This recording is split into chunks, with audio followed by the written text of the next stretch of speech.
Okay.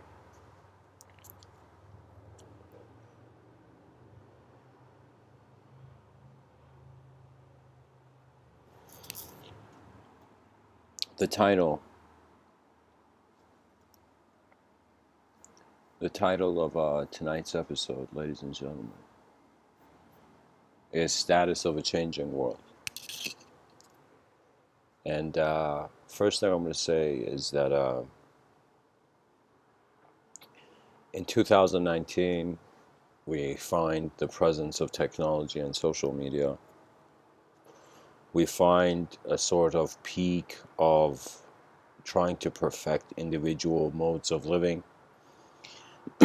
We pretty much find human beings at a game with their world in other to survive and to experience fully life. We are all trying that. A person's status refers to a person's composition. And so people are not just composed physically, they are composed of many subjects, many ways that they have watched the world, and the world has been accepted to move behind their eyes.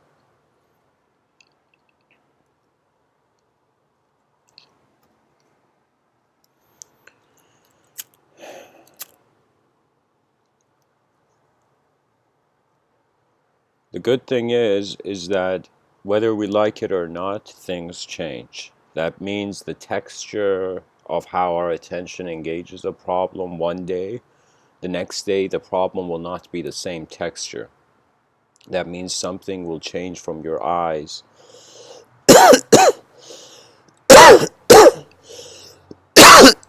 when you revisit many problems in your many problems, the same problems. I remember there was a time where in high school I was very shy to publicly speak, and there would be these PowerPoint presentations in class we had to, in some sense, perform, and I remember it was very uncomfortable for me because I didn't realize the value of the action. Whenever you don't realize the value of something, it goes out of your control. It's similar with even relationships and partners. So I would be very nervous, shy, until there came a day where I realized an audience is a privilege. I remember in 2014 when I gave these talks, there were these kind of two benches without like a backrest, like these just two benches. And I would walk on these, and I would imagine in my mind it was like it was at the end of the day, like in the yard of this accommodation area where I was staying in Birmingham, UK. And I remember I was walking on these these benches in the yard, and to me, my audience, there was nobody in the yard. I was just giving the talk. But to me, the fields, like there were grass fields there, and suddenly my mind playfully considered each straw of grass to be an audience member. So suddenly the field of grass became like a countless audience for me. And so my mind began wondering what is in some sense valuable to share, and if we are sharing something, in what manner should the intelligence design itself?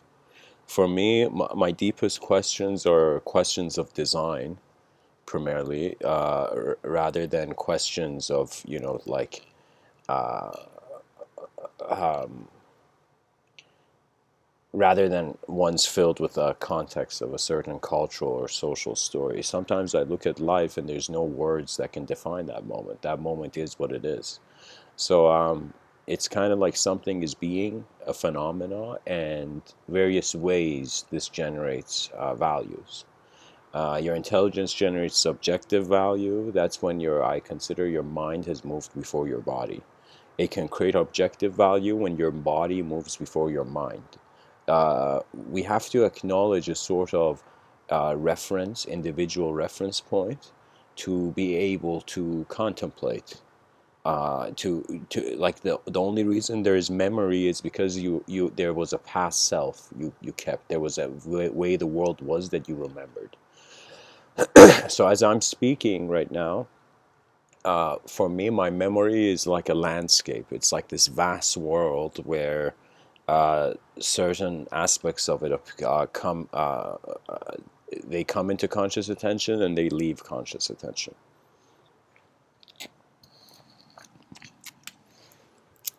So pretty much I thought about the nature of speech, and I thought, why should a person communicate to the world? And I noticed that in order, it's as if we have to use the technologies that were not accessible to our ancestry.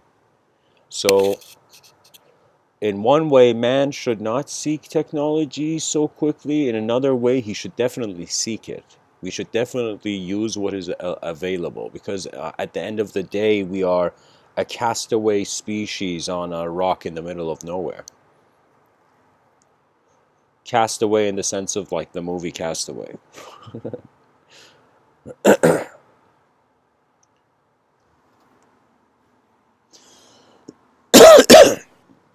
Many forms appear and then disappear. Once you begin studying how phenomena appears and disappears, you will eventually discover the nature of your attention. When you discover the true nature of your attention, your mind for the first time will have enough space to contemplate what is there. So it's like there's a reason movies have ratings, because the children doesn't know how to incorporate the idea because of its lack of cultural sophistication and accuracy. So what that means is there are things that the person doesn't know. If the things he doesn't know are given to him at a time when he cannot contain, he will stay away from it. So we don't understand the depth of the echo of failure. A shyness is a sign that the child attempted to do something and attempted to get a cookie from the cookie jar and its hand was slapped. Okay? So we all have seen the happy side of life and the not so happy side of life. And based on which amount of data you're exposed to most, you will begin building your life from the data. It is only a true mystic who can live in this world without constantly being a definition. It is an acknowledgement of the elegance of the simple presence of nature. That's where a lot of these approaches turn into playfulness. Don't think, trust me, when I went towards my truth, when I looked at the sky and I was like, why is all of this here? And I noticed the first efforts of the mind to choose to constantly contain. And then first I was having this mentality, why don't I know? I should know, you know? And then I had this mentality, why should I know? Could I know? How could I know? So it became a notion of first looking at the limitations of the external world and then recognizing the limitations of the inner perception. Once the being recognizes the limitations of the inner perception, automatically your mind, your subconscious will become infinite. So if you think right now you're a temporary creature, temporary individual, objective named creature, okay, your intelligence, your subconscious mind is the opposite of all this. That's why there's excitement when change arises in the story of man. Profound, mystical, Sufi mystic poet named Rumi, Jalaluddin Maulana Rumi, he shares this imagery in his poetry of the moth and the candle flame, and he demonstrates the moth and the candle flame as lovers. And so it is this suggestion, and check this out, the story is incredibly valuable. In his, I don't remember the exact lines of his poetry, but the idea he was trying to communicate is that this moth has come around this candle flame, and imagine the moth as the personality, and the candle flame is also a personality, and for many nights the moth silently flies by the candle flame, and the candle flame for many nights shines bright. Okay? And so what happens is eventually the moth comes too close and the flame of the candle hits the wing of the moth and the moth falls. The moth burns, and as the moth is dying, the way Rumi has set the conversation between this candle flame and this moth is like is like the most divine love story. Okay, so what it is is the moth looks at the candle and says, "How could you burn me? For so many nights I spun around you. I stayed with you so you weren't lonely. I could have flown anywhere else, but I stayed here with you so you wouldn't be lonely. And then the candle flame, as it is weeping, it looks at the moth and says, how could you think I would burn you? For all these nights I tried my hardest to keep you out of the darkness. So the moth wanted to keep the candle out of the loneliness, and the candle flame wanted to keep the moth out of darkness. And that was a sort of divine metaphor for the truest love relationship, where the person is not just in love with the body of the individual, but the mind of the individual has become a world to defend, a world to live for. Do you see? And so the moth and the candle flame are not to blame. Their intentions were pure, but it is the design of the setting. So sometimes when certain thoughts cannot reveal the whole picture, one has to step back from the mode of thought and observe space first. So whenever I get writer's block, I look at space. Whenever I look at space, endless ideas accelerate in my vision. Whenever I look at something that is formed, well, guess what? The attention is on the objective. It will always be conditional. That means the game of the external objective reality of the conscious moment is in some sense a battle of abidance with nature based on the forces of nature. You see, right now I am blessed, our civilization is blessed that I am sitting like on top of a balcony, giving this sharing, being able to share, my visions with the world. Okay, this is a privilege. 1,000 years ago, men did not have time to even sit. They were at constant war. War was a kind of plague. It was how greed killed men, more than one man. It's like one man's greed killed an empire. For me, war was required to evolve the experience of this creature on this planet, but was not the most efficient route. The most efficient route is awareness. Do you see? That means prior to you thinking you're a creature of form, a creature of matter, or a creature of consciousness, you kind of just watch the moment pre-thought, pre-definition. And there is the ultimate freedom. It glances at one in a way where it has always been there, as if behind your eyes there was an attention. This attributeless attention, which was being all that the data could mold it to be, was the supreme. You will suddenly realize, forget every story you know, and just realize the eyes of the universe are open now. That is the profoundness. The universe has been given a voice. After 4 billion years, we can share our inner realities as simply as we can share our outer realities. No longer the species should just be concerned about objective ways of living. It should also be concerned about how there are subjective factors that influence the objective ways of living. People are being influenced by ideas. It was said back in the day, people would get an idea and they would think the idea would be like a savage idea and they would react. So our species has a habit of reacting to phenomena, to reacting to changes in its environment. Well, guess what? Your mind also has a habit of reacting. And that's why an emotional being is not a sign of limited intelligence, but it's a sign of greed. Okay, that's the issue. That was in some sense the core value of masculinity when it could not avoid the forces of the world. It was a sort of stand your ground till the sun goes down kind of mentality.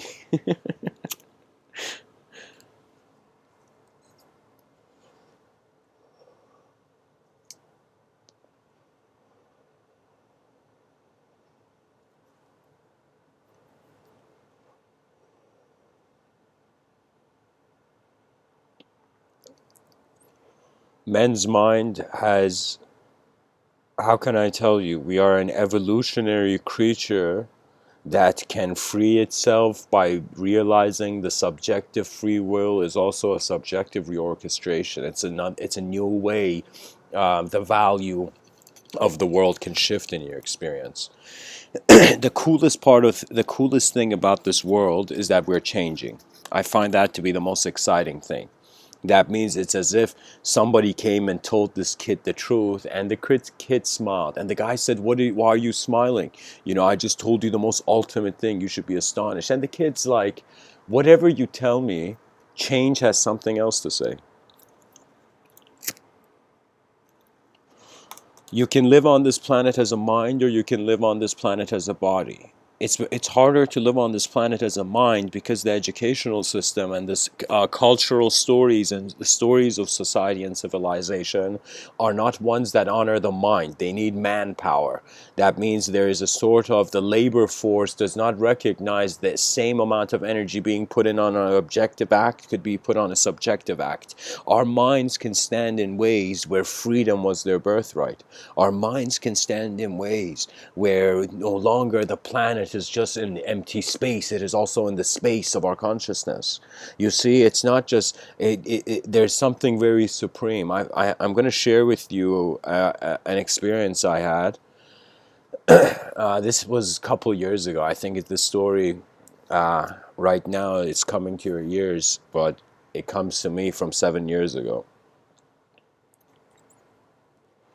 And 7 years ago, or 5 years ago, something like that, what happened was I remember I would constantly find myself being able to go into this blissful state where tears, I would be laughing and tears would arise. It was a state of depth of mind where no longer an artificial self could exist, so the value of the true intelligence. It's kind of like that person's who's been trying to save humanity from extinction, suddenly after endless days of just constant combat to protect the last thing that remains, the last light of our species, this person suddenly stops and looks around and realizes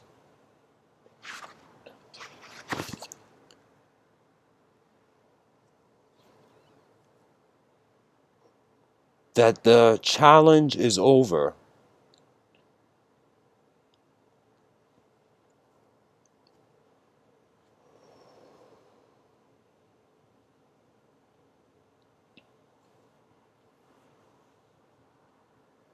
The challenge, in some sense, it's as if the shaking hand stops trembling because it has recognized the fruition of hope.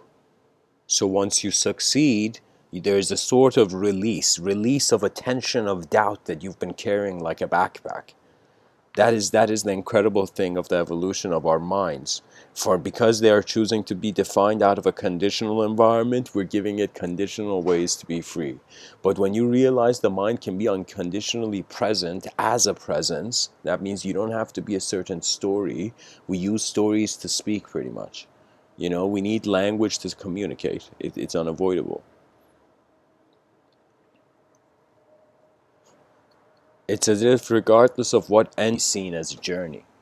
There's many ways that the world can function, and its status, literally how it is standing. How is our civilization standing? These are thoughts I don't know how many people would care about. I honestly don't know when I speak about it. I think people are so occupied by trying to make themselves just get by through the day, that means it's as if we are not free. As long as there is a sort of animalistic mentality in civilization where force wants to destroy, in some sense it's kind of like the reason we can't have world peace is because we are going to the dojo and telling them to stop teaching fighting. It's as if it's like it's an opportunity cost. I feel whether I say it or not, life will make its decisions. But I feel this is the biggest loss of the civilization. When we understand our biggest loss, when we understand the biggest way, or in the way the civilization can fail, that's when we understand the parameters of where it doesn't need to go. You have to respond to life as if data is being you. What data are you choosing to define yourself? Marcus Aurelius, a great Caesar, said, The soul is dyed with the colors, with the color of its thoughts. And thoughts are not just environmental data, but it is how all the memories you hold reflect back to you through the new experience.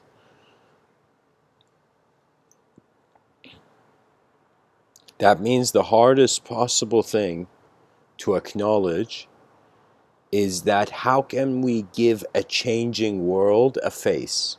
How can we have one common notion of humanity? How can we have world peace, pretty much? And we see we cannot. The world is too dynamic. So our vision as a species must seek a dynamic efficiency. So in some sense, we create structures, these patterns and civilizations that the person can enter and enter a new space.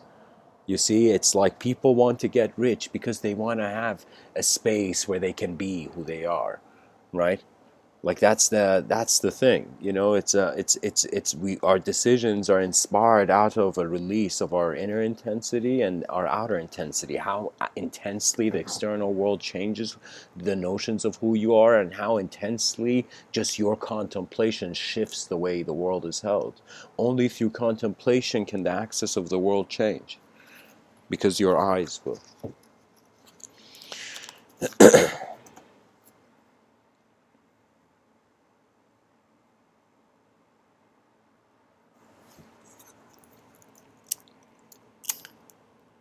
This American kind of practitioner of Zen who also liked Harley Davidson motorcycles or something.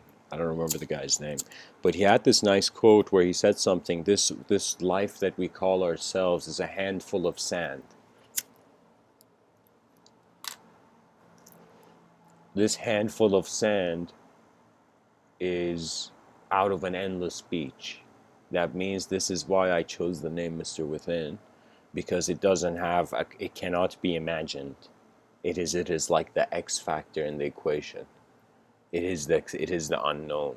You see, the spirit of the unknown, when it moves more than the spirit of knowledge, that's when divinity occurs. Your moment becomes divine because your attention to your world is finding a rhythmic resonance. So your karma is not per se like um, is not just written in the stars from before. Your karma has to do with your intelligence, because your intelligence can shift your awareness. That means we can't behave like animals because we see how animals behave and we can choose to behave differently. So that means we're not just an animal. We are the observer of the animal. You see, and now science is science in some sense, and like I'm speaking in 2019.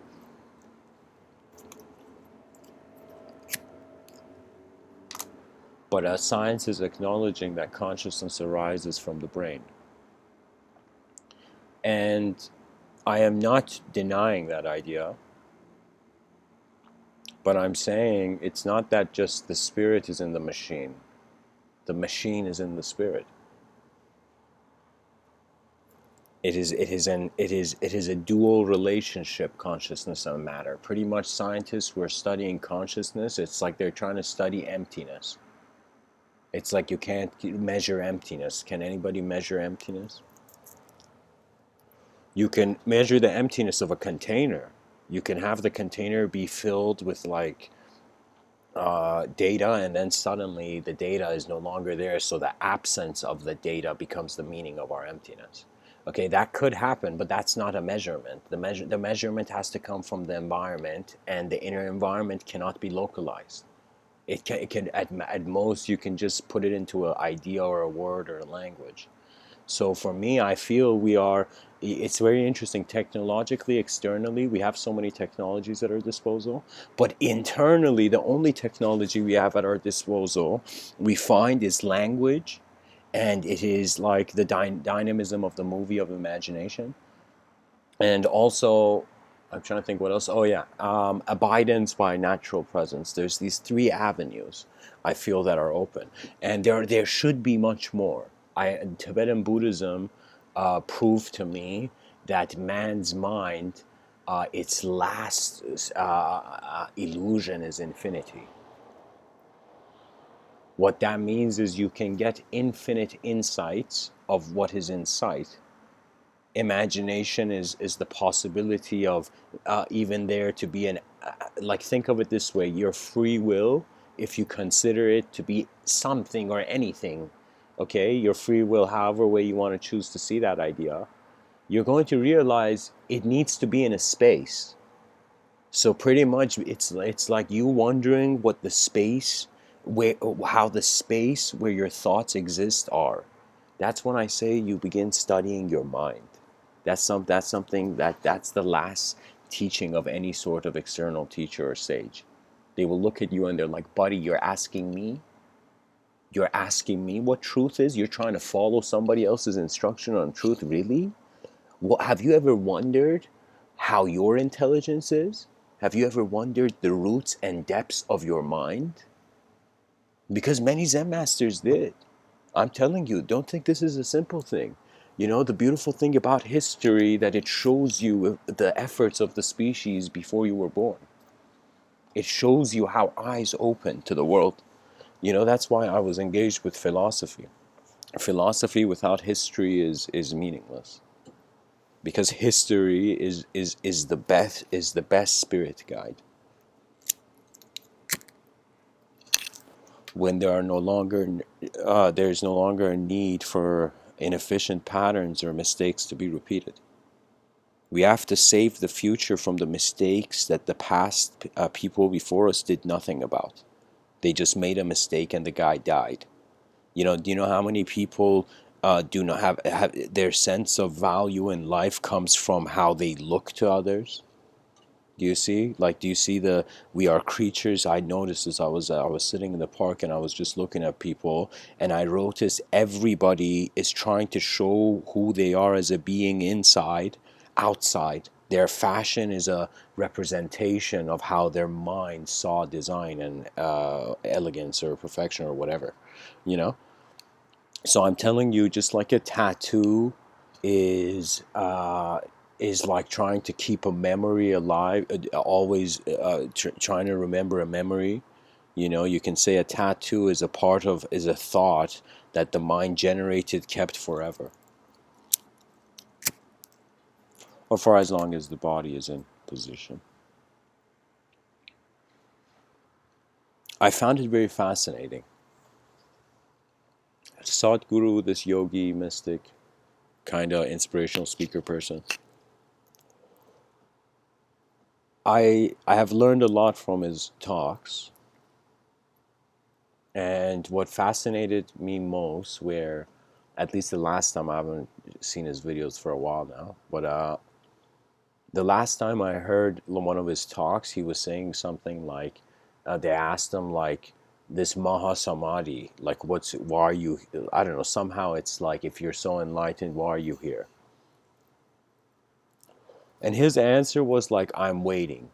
I'm in a waiting zone.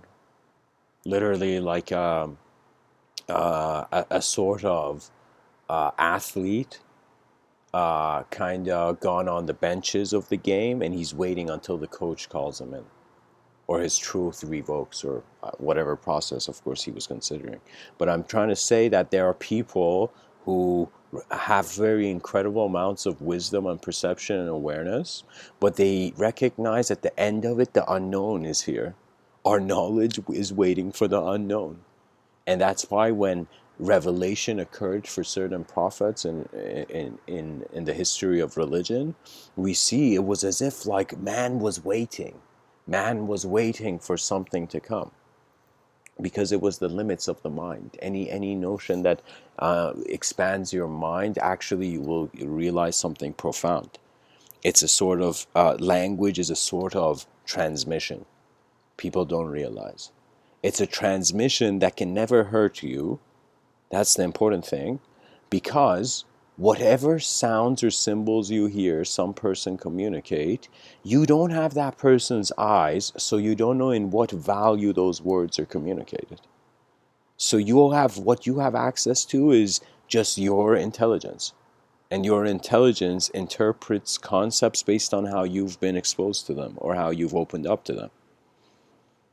A lot of a person's intelligence, if you notice, has to do with their behavior and attitude. When the awareness of the person expands, or it is recalibrated, their awareness, what happens is their behavior aligns automatically. It's kind of like a recognition of maturity. You can say anything you pay attention to, your attention matures in. So you can say the maturity in life that there's words of, this maturity is an acknowledgement of what is here. See, most people are lying to themselves. But there will come a moment where they're going to see there's no point of lying. There's no point of doing something inefficient. Like you should be living in a way in this life that when people see you, okay, they also recognize you are seeing something.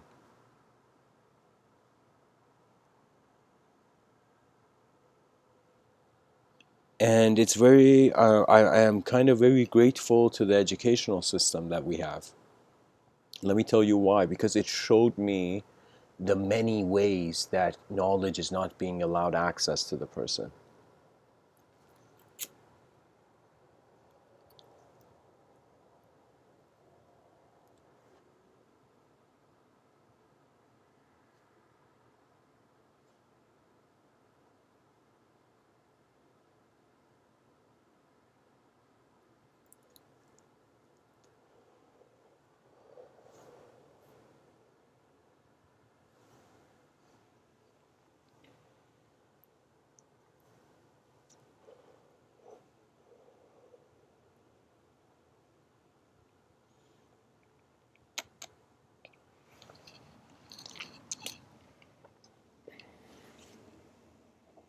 A wise man once said, there's only two things you can do in life.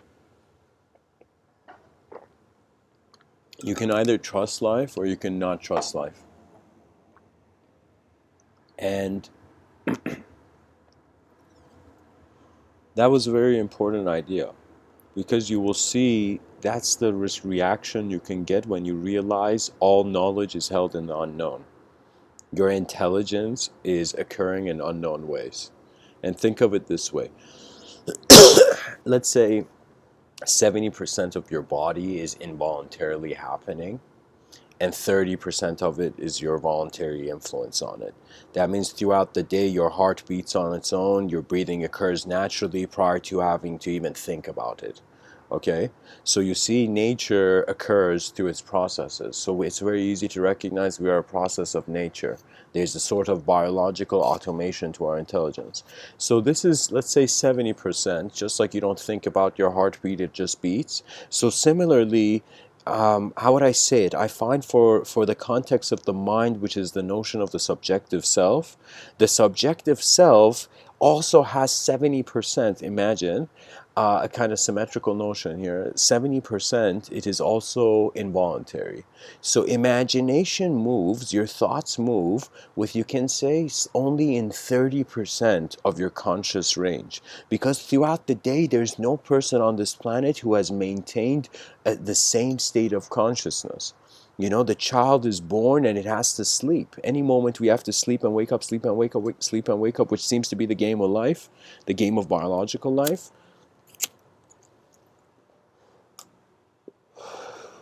Two options. Either you change the world or you change your eyes. Or you begin to realize the ultimate. Whatever you see, its container is the moment. And the whole moment is vast. You see, me and you we are, it's kind of a very unique situation. This is why I say that there's states of meditation where you cry and laugh at the same time, because you recognize the suffering of the living world is held by an unknown bliss. You see, it is a source of it is a sort of mercy written in the biological program, a sort of you see, the religious mind looks at life as if Adam made a mistake. There was a mistake. Man fell from greatness. Okay, and so this is why we see in a lot of religious stories with religious themes a lot of emotions, being there. You can say religion had access to a level of emotional experience that was uncommon and perhaps never able to be inspired by anything else. What I mean by that is that the stories people respond to, it's like their ability comes from that. And so does Rise. The ultimate responsibility that you have not to, it's like enjoy yourself in your conscious state. So many people will never tell you about your conscious state. You know why? Because it's like people are scared. A civilization, when there's fear, when there's the stench of fear in a civilization, you know what the issue with that is? Manipulation. People who are afraid, it's kind of like ostrich, its head is in the ground, doesn't want to see what's happening. So it's as if like the moment you don't decide to be conscious, to be the attention of the moment, to be free, to have your will free, and it's as free as you study it. It's as free as you wonder about it.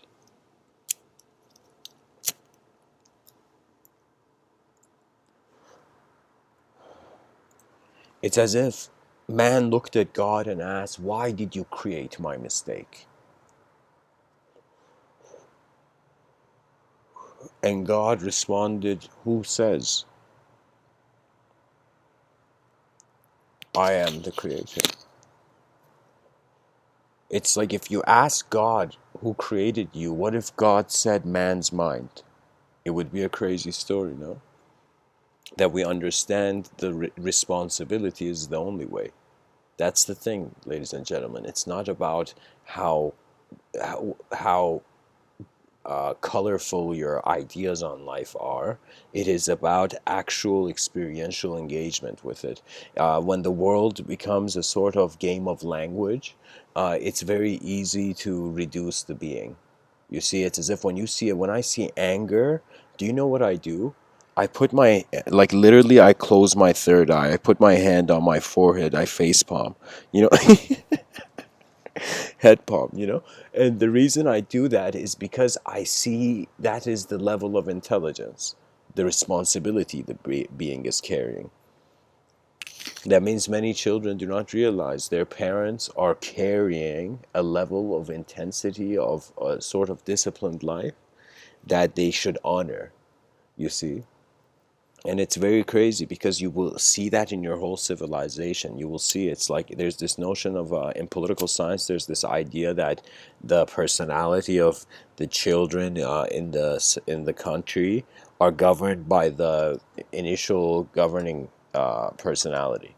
So what that means is the leader of the country is even his behavior and the way he's being a position of power is echoing to the children who are being raised in that system.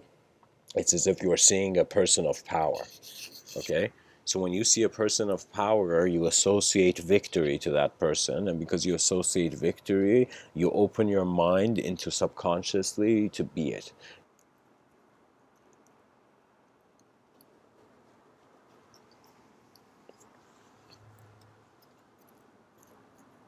There was this guy born in Chicago, and then later on he became a Swami of the Hare Krishna movement started by Sri Prabhupada.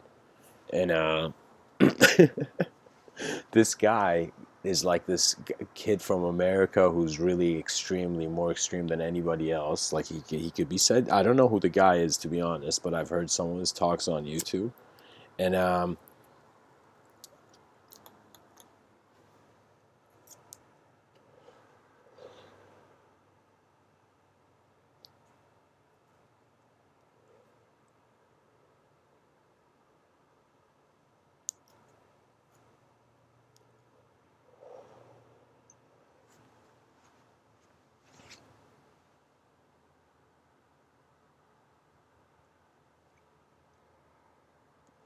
pretty much he goes to India. The guy has like this Rasta hair going on or something, and he's going to these different yogis learning meditation in India.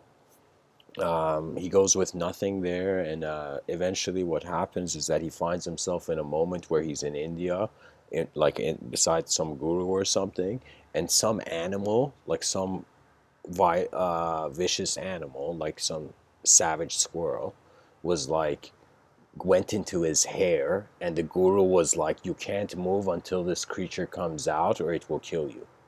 Okay, and so he had to just sit there with this creature in his hair, this violent creature, until the creature left, and he had to experience the extremeness of patience. Because there are moments in life where all you can do with suffering is just endure and watch. But it is only when you suddenly find the strength and you can respond that life evolves and lifts off into a like higher HD spirit, like it goes hot, like higher dimensional, not high definition. I use HD as higher dimensional. So something like that, right? And then eventually the creature comes out and the guy learns contentment with nature. Something like that.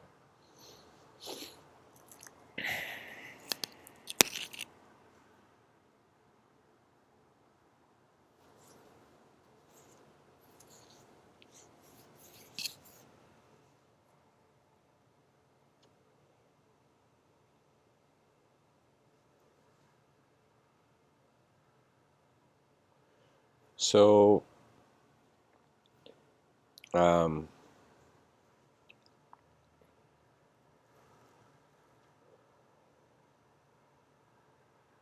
let's say a person has attained, oh my god, I need to go bring the charger. Hold on, guys.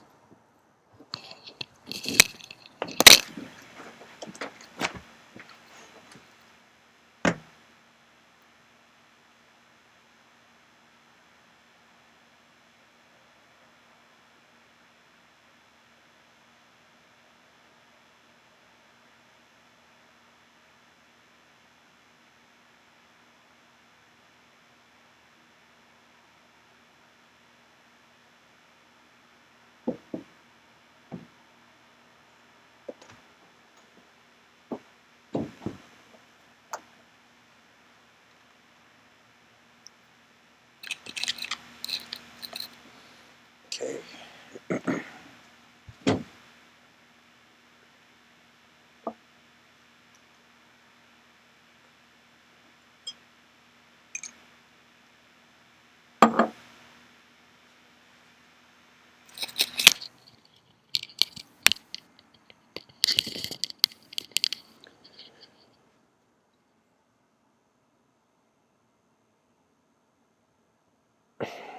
Okay.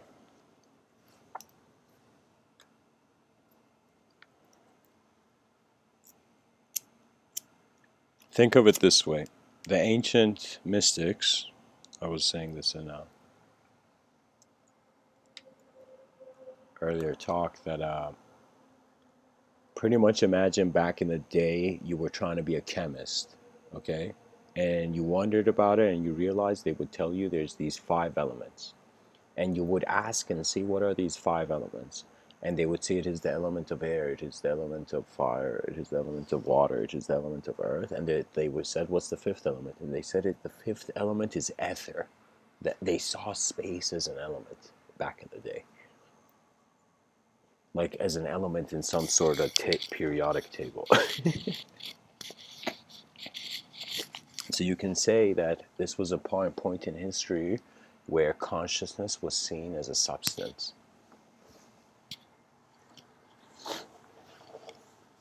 as an element, okay?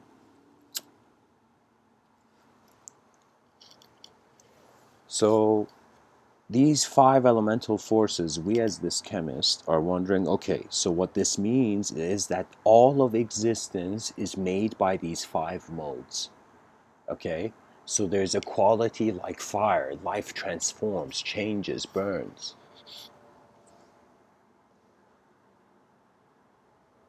resurrects. And then we see there's a kind of flow of a kind of a way the life moves where it's like the river. It is how the mind can move rhythmically. The fire element is the recognition that the mind transforms. It changes, you know?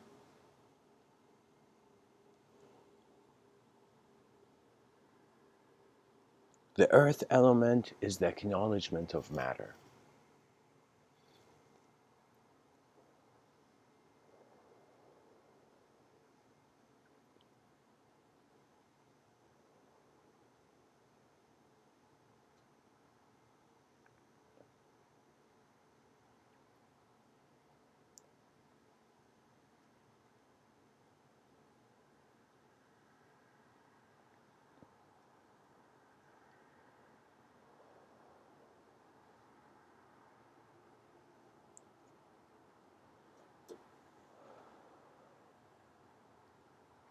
The air element was for continuity. The earth element for contentment. As the world moves in many ways, we discover our classification and our consciousness's involvement in classifying the elements and keeping the world ordered. So you're going to notice that we don't have access to the cause of order in our mind. We have access as our free will to the effect of our mind. So you see, for example, language is a very complex phenomenon, but in order to acknowledge it, we have to be willing to move beyond the language threshold. And I'm that guy saying that we have one lifetime to do this. We have one lifetime to fully explore the depths of intelligence and its efficiency on this planet. It's like this great calling. Suddenly a civilization wakes up to its rhythmic efficiency through the abidance of its nature. You see, I remember I had a talk with this mayor of like this very like kind of town, very like, and like a 2 hour drive from the capital of Iran, Tehran. It was this place, anyways, north of Iran and north of Tehran. And what happened is that there was pretty much a discussion and a question was raised. I remember my brother asking this kind of mayor of the town. He asked him, "What do you think society needs the most?" And his response was very simple. It was honesty. And I recognized he was a very academic man, very educated person, but at the same time, he understood the moral value of reality's continuity. Your morality, what is right and wrong, comes to pretty much what you're choosing to remain in your attention. If you cannot confront some things, it's very easy to be a false, to be a fake violent entity. You should look at data as it comes and goes. You should look at the world as words enter the silence and are reborn from it. It is about the space between the sentences being as valuable as the words themselves.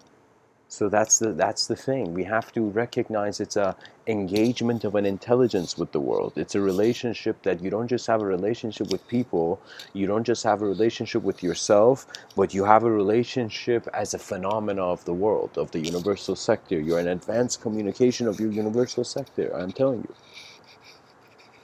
We play with language as if we have the freedom to be ignorant. It is we do not have. It's as if what the issue is to live selfishly now. It's as if we are choosing to sacrifice our emotions, for the future generations' emotions. You see, it is all about the world that is left behind once the eyes have, in some sense, finished their last dance.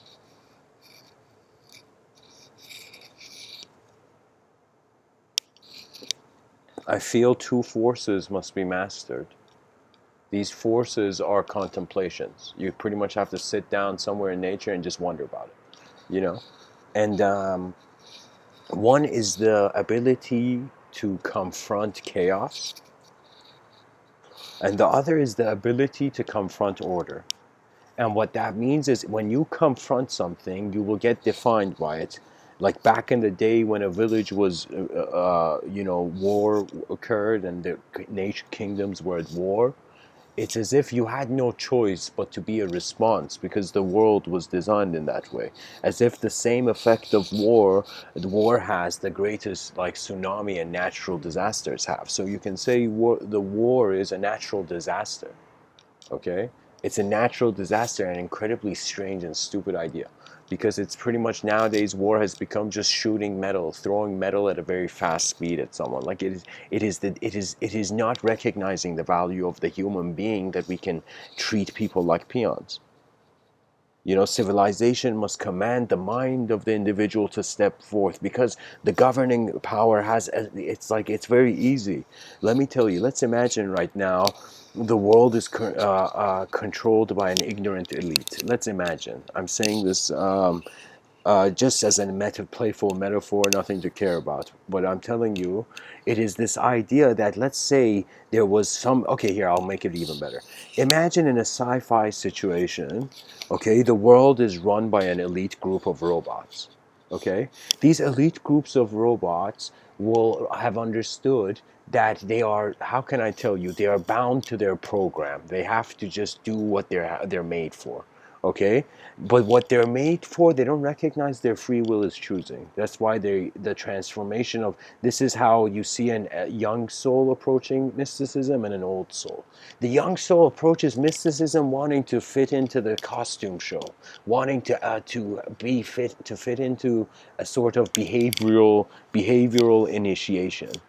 Okay, but what I'm trying to tell you, I'm trying to tell you, the world can be a stupid place if it doesn't get evolved. Okay, if it doesn't evolve, the governing power will soon realize, okay, whatever I'm governing, it's for the people, right? So if it's for the people, if society is built for people, then people have to update it because people have to put data in it. When politics becomes a very complex system, based on its complexity, it's going to avoid the simple. So you can say the political power, imagine a civilization where you walk in society proud. I don't think any human being on this planet can say they proudly walk in their societies. Their societies are a burden of what the governing power does not see, what it does not value. This is why when the world is controlled by one man, the world has become blind. The blindness of one man to care for the eyes of the species to evolve. We must just, it's like, the thing is, I don't think about world peace, guys. You know why? Because I assume we should have already been there. And because I assume we should have been there, I'm acting like, okay, let's say the world is peaceful. Let me live in the world that I could see is possible. Okay, and then my values are orchestrated differently. The vision comes and goes. We are creatures of uh, uh, uh, uh, uh, we are moments disguised as temporary thoughts.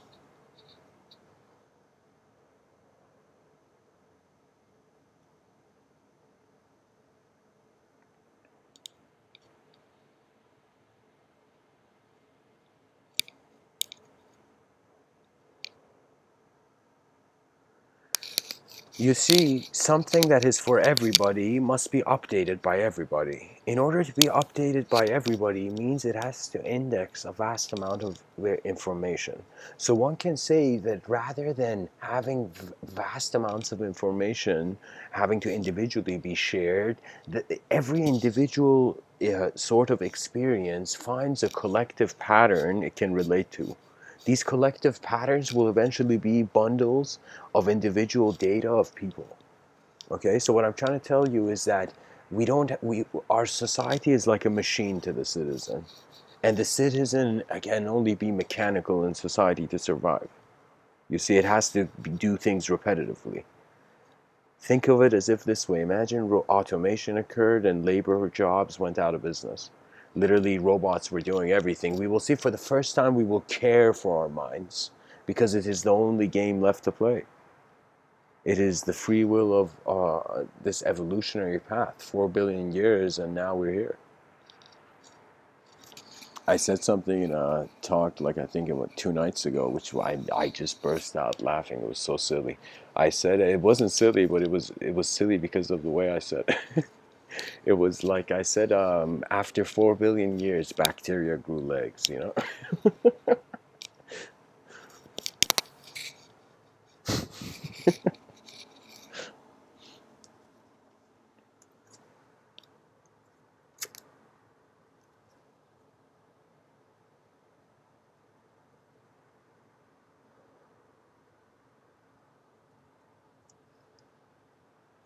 You see, let's just wonder about this. Let's say, what if every human being suddenly took these two words, efficient and vision, and wondered about efficient vision, and wondered about first their own efficient vision. That means you're trying to seek the first in some sense. You're trying to, how would I say?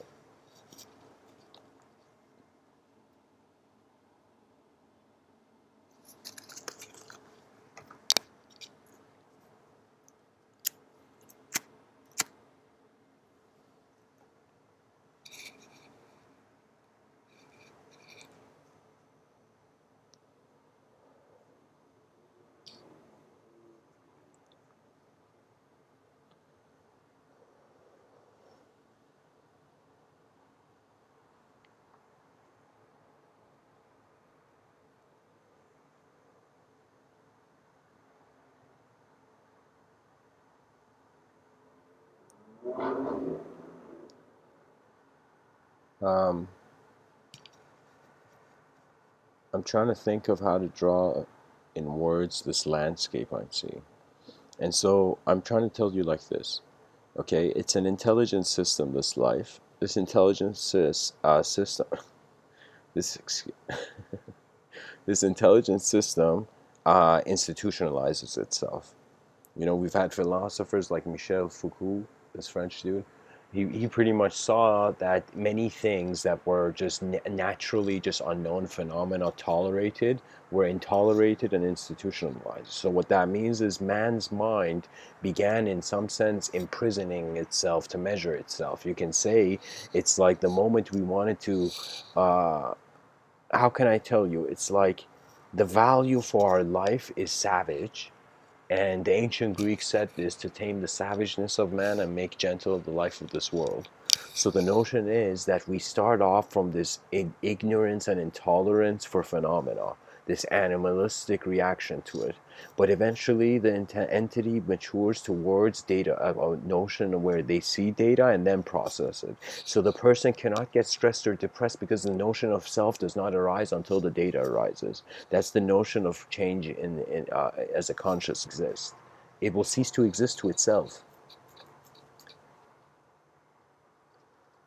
It's as if it's as if like ants under a pebble cannot explain why the human being goes to work.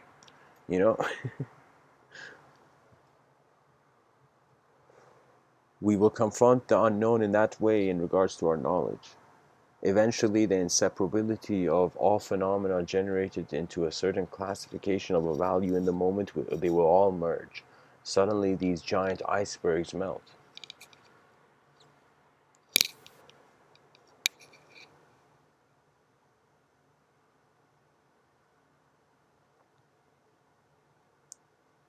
There is a sort of fear of what may come if the being chooses to change. And so that fear is not something that's going to go away because it is the way the mind's approaching the situation. I remember Buddhism gave me something. I was very blessed to study it early on in my life, because it was one of those things where suddenly I realized there's the middle way. That means the mind doesn't constantly have to be defined as good or bad. It could just be the watcher of the moment prior to any sort of notion or shape.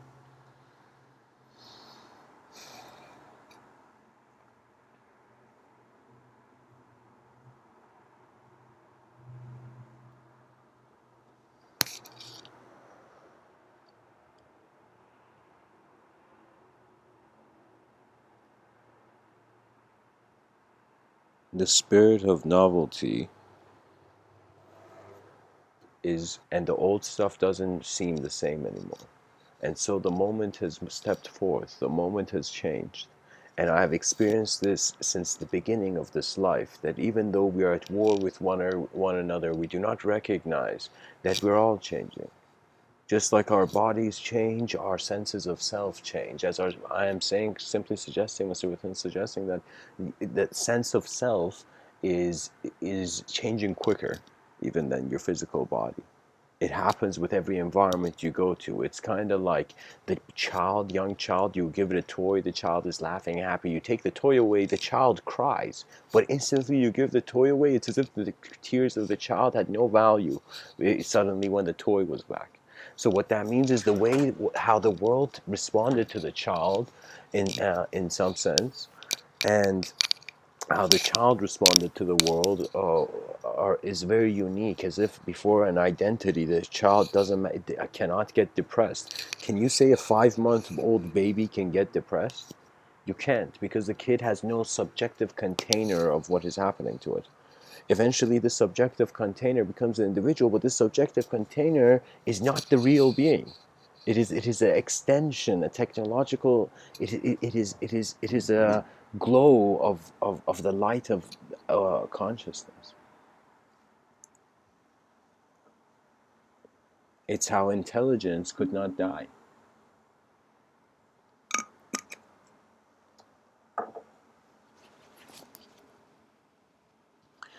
So, thanks for tuning in, guys.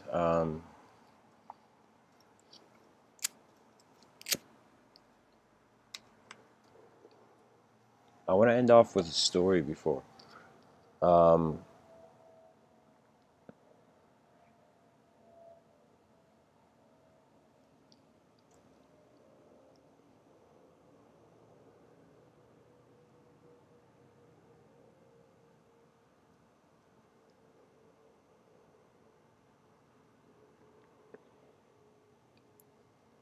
There's a story of a person getting enlightened by going to this sage and this Zen master, and pretty much being there and asking the Zen master constantly questions about truth, and the Zen master just sat in silence. Eventually the kid gets angry and it's like, what is this? I've been here so long asking you these questions. Why don't you respond? You're so rude. You don't know anything. The kid just leaves. As he leaves, he's about to leave the place for good. Suddenly he gets the feeling, damn, just go back. That was like too rude. The kid goes back, and the moment he goes there, as if he has surrendered his own exploration of truth. Okay, he goes to the guru, and the Zen master, whatever, looks at him and says, for the first time, says something to him, and the moment he sees the kid, he says, "Why this ceaseless coming and going?" And suddenly the kid snaps out of his mode of thought. He recognizes it's a sort of contentment with the world. That's a cultivation of natural wisdom. You're seeing how nature moves and you're aligning to it. And at the same time you're aligning, you're seeing the notion of change, so your alignment changes. Your freedom of mind means a mind that is not defined by its past or just by its future. It can be present. It can be attributelessly present as an attention of the moment. Anyways, thanks for tuning in. Much blessings, and also.